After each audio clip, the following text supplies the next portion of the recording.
We're going to start by creating a kick drum, so let's just grab a sine wave. And then we can add one LFO to the level.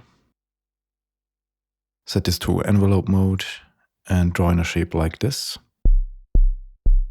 Then grab another one and put it on the coarse pitch. And then we can go to the matrix and make sure it's only going into one direction and set it to like 3 octaves.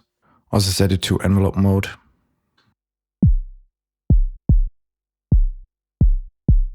You can also add some noise for the transient. It's not really that necessary for this kind of sound. But let's just use an LFO and put it on the level of the noise. Also set this to envelope mode and make sure it's only audible at the transient. Then we can head over to the effects section and add a compressor.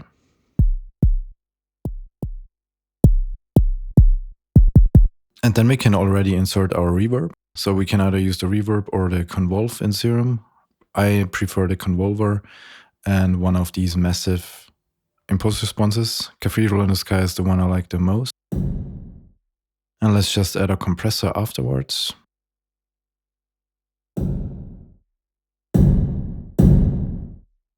Increase the size, and I would also turn down the tone.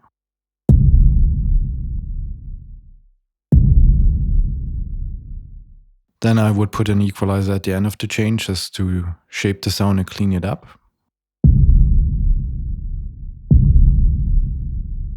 Typically there's also some mud in the lower mids.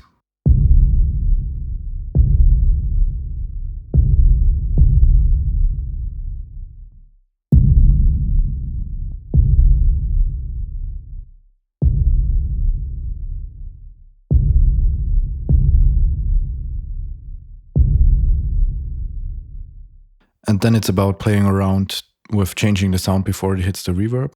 For example, you could add an equalizer and boost the lows there and add a multiband compressor afterwards. And this is just an example of giving the sound a bit of a different character.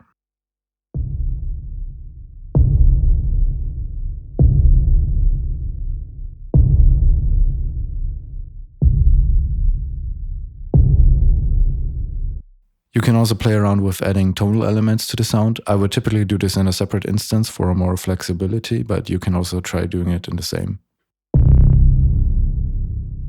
For example, we could use an LFO and put it on the coarse pitch of oscillator C and then just give it a bit of pitch movement. Have it ramp up and also set this to envelope mode, make it a bit slower. Then we can use the filter to control the sound a bit more, for example with a bandpass filter.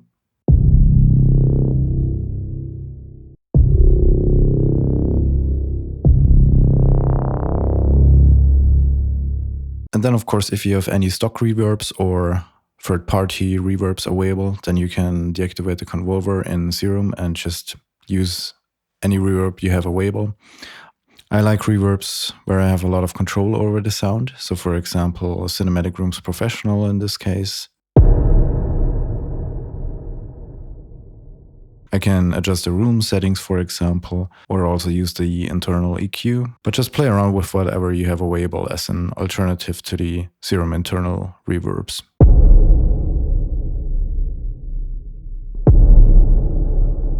If you're using a separate reverb, you're also more flexible with other processing that you want to do. So maybe you could add a transient shaper in front of the reverb.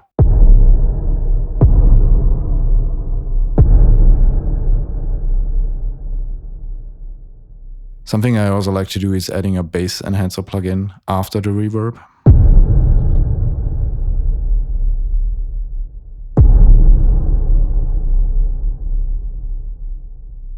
Obviously something you need to be a bit careful with, but it also can give you really nice rumbling tails.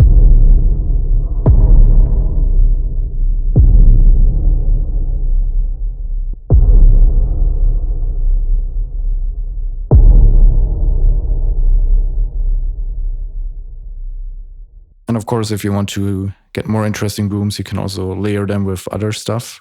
So let's just draw in a MIDI note here quickly. And then, for example, we can use a recording to give the boom a more metallic character. So just maybe take a tiny portion of this and pitch it down a lot. And let's just copy the reverb down here.